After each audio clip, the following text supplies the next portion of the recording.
So this video is about judgment.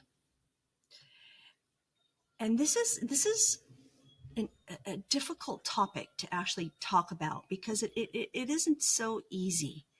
We are grown up. I mean, when we grow up, we are taught about judgment. Everything's right, everything's wrong. There are some religions that really speak about judgment. We know, there are things that you don't do, like you don't put your hand on a stove because if it's hot, you're going to get burned. So you just know that you don't do that. You can learn to say please and thank you. You don't have to, but there's certain things that we just learn how to do in life.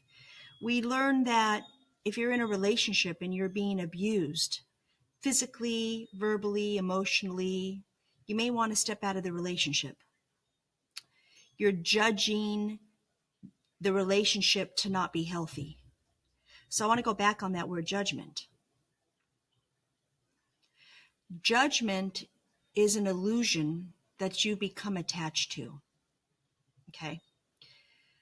So if you're in a relationship and you are with somebody who is harming you, you would normally judge them as a unhealthy, or I've even heard bad person. Okay? We do not have a right to judge. I always say to my clients, last time I checked, you or I aren't God, and if you were, please let me know, because if this person does exist, I'd really like to meet him or her, whatever it is, right? Everybody has a curriculum. We all come here to this earth. Buddha's first noble truth is life is suffering. This earth is a school. This is where we come to learn what it is we need to learn in this lifetime. We have karmic duties that we have to settle.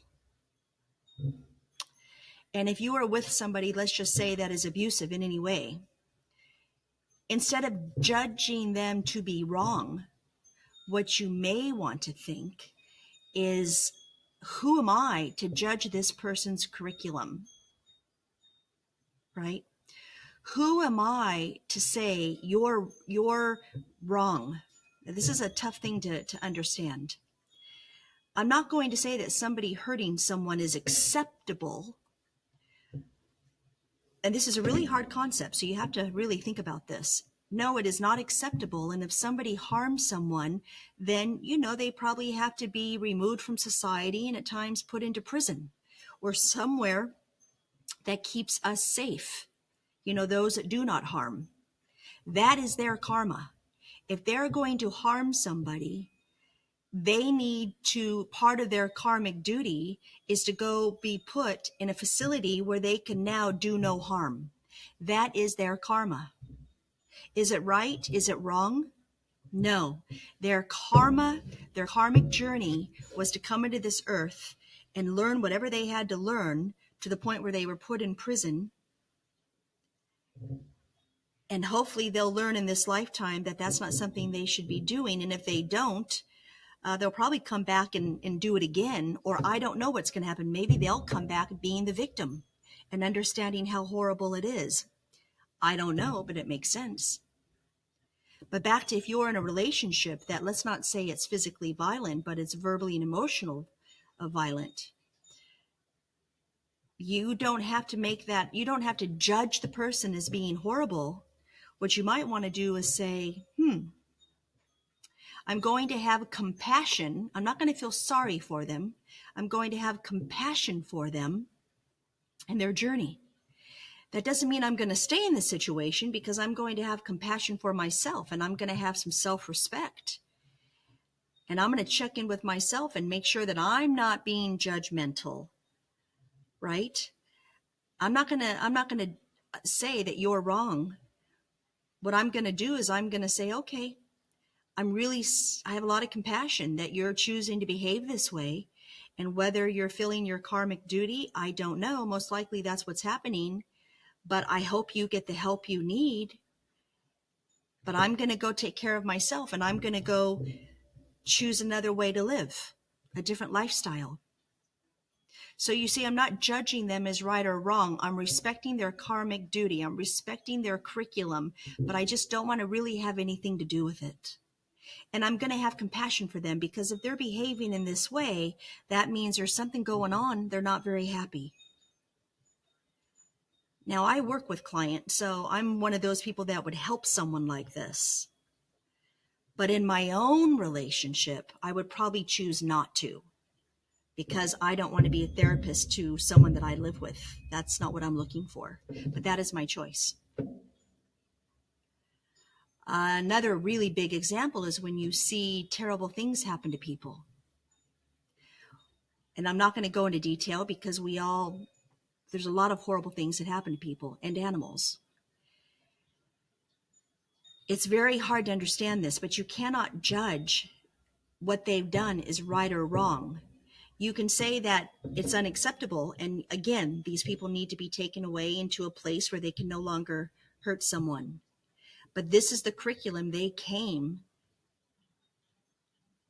to, their karma. They have to learn their lessons, and some people are good at learning lessons and some people aren't. So they're going to have to live through it, and then the next time they come around, hopefully things will change.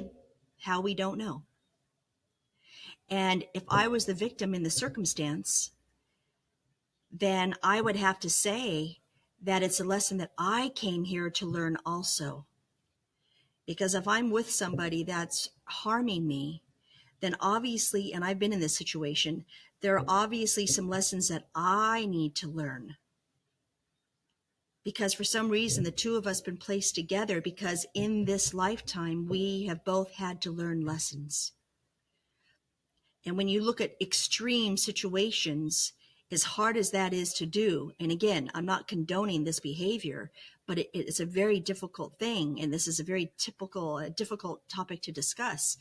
But when you look at extreme situations, you have to understand that these people have come together for some strange reason to live out this part of their to live their curriculum in this lifetime. And once they learn their lesson, especially these victims, maybe they get to go on to a different lifetime, or maybe they've fulfilled whatever lesson they're supposed to learn, and they go off into we call love and light. There's nothing there. It's just love and light. Now, one of the things we all do is we judge ourselves. And the reason why we judge ourselves is that's what we've been taught. I'm not good enough. I'm not young enough. If I become older, people aren't going to think I'm pretty, or I'm not smart enough, or I'm not worthy. Society doesn't need me, which is not true, because the older you get, the more wise you become. Who says that because you have a few wrinkles doesn't mean you're still, worthy? What's that about? That's the media. I'm too thin. I'm not thin enough. I'm not intelligent enough. I'm not a good person. I made a mistake. I've made many mistakes. Personally, I've made some mistakes, some big ones. So what happens is you learn to judge yourself, because we've been taught not to do this. And then we know that we're wrong. And I'll use myself as an example. I've judged myself for aging, especially since this brain surgery happened to me. I aged quickly, very, very fast. It happened, and I can't tell you how fast I've aged, which has been a really big lesson in vanity. I am not my body. I am not my wrinkles. I'm a soul, coming in to have a human experience and learn lessons. And I even started feeling that unworthy because I'm wrinkled. I'm not like I was. And now no one's going to want to like me anymore or want to be with me. I'm married, so I don't have to worry about it. My husband doesn't care. But it's still in my head, because we've been brought up, most of us, that when you start getting wrinkles, you go get plastic surgery because you have to look a certain way. I won't, but that's what people do, some people. So I was judging myself as unworthy because I aged. I've judged myself in the past because I've made a few mistakes with my daughter. Am I a good mother? Yeah, I think I am. But yes, I've made some mistakes. And I would judge myself for being a bad mother. And I was told that by a few people. Incidentally, the people that told me that were people that made their own mistakes. It was very interesting, that took no personal responsibility. So I started judging myself as a bad mother, which means that when I would make decisions, I would overcompensate and do things. I would overcompensate. I would do more than I should in certain situations because I felt guilty because I was told I was a bad mother. And I didn't live up to the storybook syndrome, which says you have to be a certain way because we're, not human. When we're parents, we become these invincible, perfect people. But because I took on I'm not good enough, what I was doing, I was judging myself as being a bad mother. I was judging myself as not being good enough because I was old. I had judged myself before because if I gained a few pounds, that's taboo. You can't do that. So I didn't feel good about myself. I would judge myself as unworthy and deserving, so I would attract relationships that didn't treat me well. These are all lessons that I've come onto this earth to learn. And what you have to do is you have to realize the root issue of all of your issues. Where are these judgments coming from? And when you truly understand that if you rid yourself of judgment, if we all rid ourselves of judgment, we wouldn't have wars, we wouldn't have discrimination, we wouldn't have anything. Because who says anything or anyone is better? It isn't true. So what you want to do is start learning not to judge yourself and learning to forgive yourself for buying into the misbelief that it should have been, your circumstance should have been any other way. Because I know that, and I've had a lot of time to think about this before this brain thing happened to me 3 years ago, and before I've studied on it, but especially now I've had 3 years to really think. And this age thing really got me. It sounds very vain, and yes, it was, but thank God it didn't last long, but it did get to me. I have to tell you, it caught me by surprise. But I've had to learn to understand that I came onto this planet Earth because I had lessons to learn. And I've had some karma to clear. And I cannot judge my experiences as right or wrong because obviously they were lessons that I was supposed to learn in life. And whatever happened to me was only an opportunity. Whatever upset I had to experience was an opportunity for me to learn and grow up the spirituality of the ladder of spirituality. So when you look at situations that are, uncomfortable, instead of judging them to be right or wrong, whether it has to do with you or whether it has to do with somebody else, maybe seeing somebody that doesn't look the way you think they should, for you to judge and say you don't look the way I, ego speaking here, think you should, so therefore you are wrong. That's a big judgment. You want to sit back and think, well, I'm going to forgive myself for buying into the misbelief that I have a right to judge anybody for anything they do because I'm going to respect their curriculum and not challenge it and not buy into the illusion that it's supposed to be the way society says it is. Because who am I? Maybe they're here to clear part of their karmic, their karmic duty so they can move on to another lifetime. We don't know. And the same thing goes for yourself. The same thing goes for me. The lessons I've had to learn, I'm not really excited about. I've had to really learn not to judge myself for thinking at times I wasn't a great mother or aging or whatever else. There have been many issues that I've had to work with. We all do. But that doesn't make me wrong or right. It's just a lesson that I've had to learn. So watch your judgments. Watch your judgments. If you really start paying attention to this, then what's going to happen is you're going to see how judgmental you are.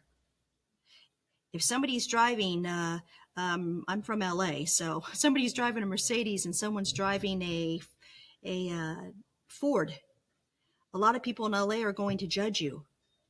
Well, that's stupid because not everybody wants to drive a Mercedes. Some people want to drive a Ford. What does it matter what kind of car you drive, for God's sakes? It's a car. Who cares? But people sometimes are so busy judging themselves, saying, well, I have to drive a certain kind of car because then I look a certain way, and I don't want somebody to look at me like I'm nothing. So I'm going to drive a certain car and look a certain way so I can prove to everybody that I'm good enough and worthy. you are judging yourself as inadequate, and that is not true. So I'm hoping that this is a really big topic. I could go on for hours on this and give you a ton of suggestions. But your takeaway really is watch your judgments. Anytime you experience any upset within yourself, you are judging yourself. If you do something that is unacceptable, then you're going to have to suffer the consequences, but you don't have to judge yourself for it. Understand that you have been given an opportunity to learn a lesson and learn it. And hey, if that means going to prison, then you're clearing some karmic duty, and you have a chance to go ahead and learn your lessons and move forward in this lifetime or the next. If you're fortunate enough where you don't have to do this, or you're out of prison, or you're just like me, worried about maybe you made some mistakes as with your child, well, you have to forgive yourself for buying into the misbelief that you're not good enough, and that you're not a person like everybody else, and you're going to make mistakes, and you can't judge yourself as this horrible person for doing it. You have to love yourself and forgive yourself for buying in, like, here we go, the misbelief that you have the right to judge yourself. Understand your lessons, clear them, and move forward. I hope this helps.